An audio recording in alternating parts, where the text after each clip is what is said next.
I want to begin with the swing and a miss taken by President Biden yesterday. All right, so President Biden gave a speech on campus unrest. Let's listen to it before I spin it in any way. Just let you hear it. Cut number one, the president. Good morning.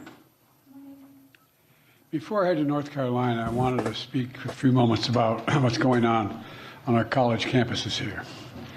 We've all seen the images, and they put to the test two fundamental American principles. Excuse me.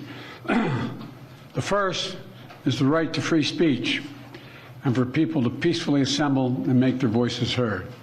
The second is the rule of law. Both must be upheld. We are not an authoritarian nation where we silence people or squash dissent. The American people are heard. In fact, peaceful protest is in the best tradition of how Americans respond to consequential issues.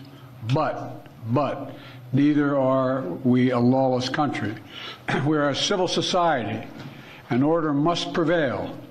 Throughout our history, we've often faced moments like this because we are a big, diverse, free-thinking, and freedom-loving nation.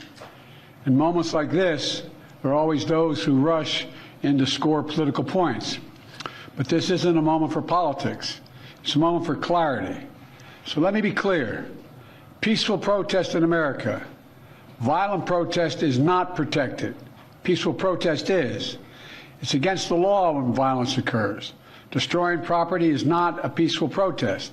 It's against the law.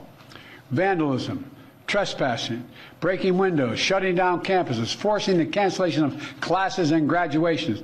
None of this is a peaceful protest. Threatening people, intimidating people, instilling fear in people is not a peaceful protest.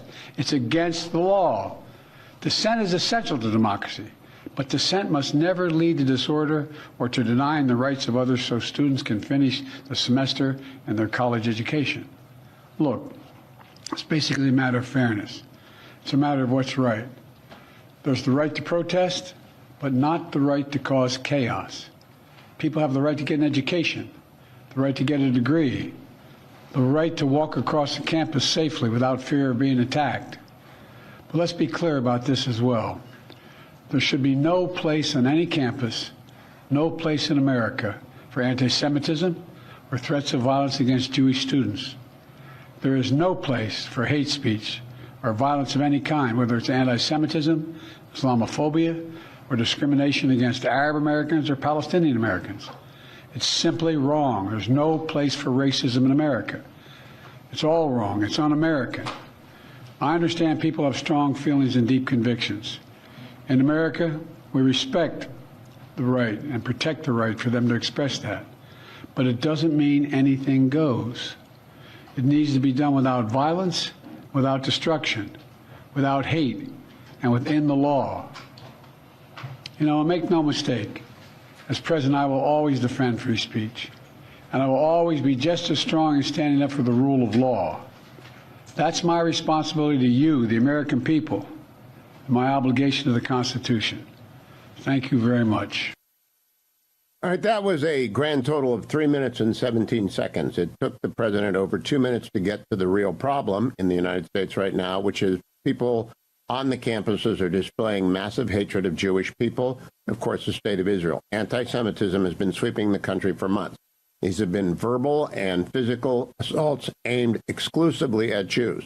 There were, in the aftermath of October 7th, two very horrific Islamophobic moments in the United States, but that's not what we're talking about now. And the president is so afraid of losing Michigan that he can't come out and say, I'm here to talk about anti-Semitism. And I don't care if it's on the campus. I don't care if you're blocking the West Side Highway. I don't care if you're trying to shut down the 10. If you're trying to obstruct airports, we're going to talk about anti-Semitism. And I'm going to tell you right now, it's evil. It's the ancient evil, and you've got to stop.